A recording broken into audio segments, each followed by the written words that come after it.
Ever since 9/11, all kinds of crazy things have come through our government. It all started with the Real ID Act. You have to prove who you are. If you can't prove who you are, you really can't go anywhere. Of course, a lot of people use their driver's license. But if you don't drive, you're out of luck. I went through this with my daughter.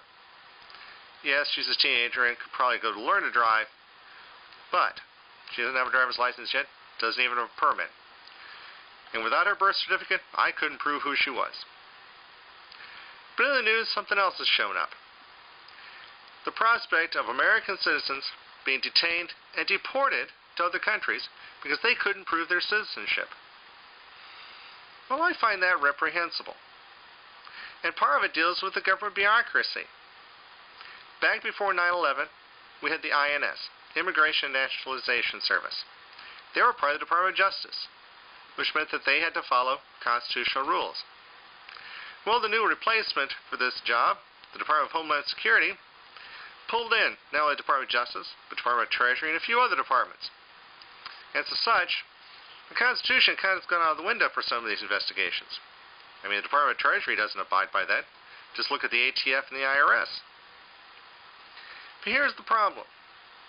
Can any one of us prove that we're here legally? Can we prove our own citizenship?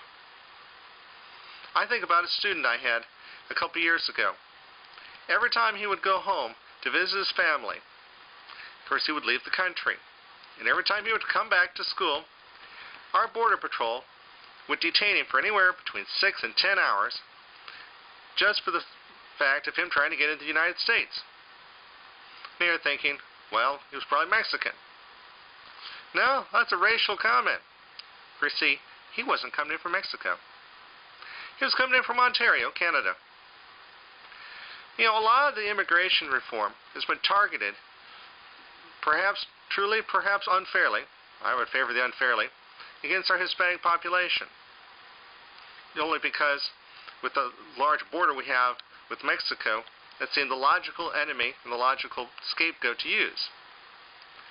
But we have empowered a bureaucracy that is far a step beyond that. Consider the size of our border with Canada. In some way, we kind of assume that Canada is okay, but not our Border Patrol. Our Border Patrol treats our northern border like we do our southern. And politicians overlook this.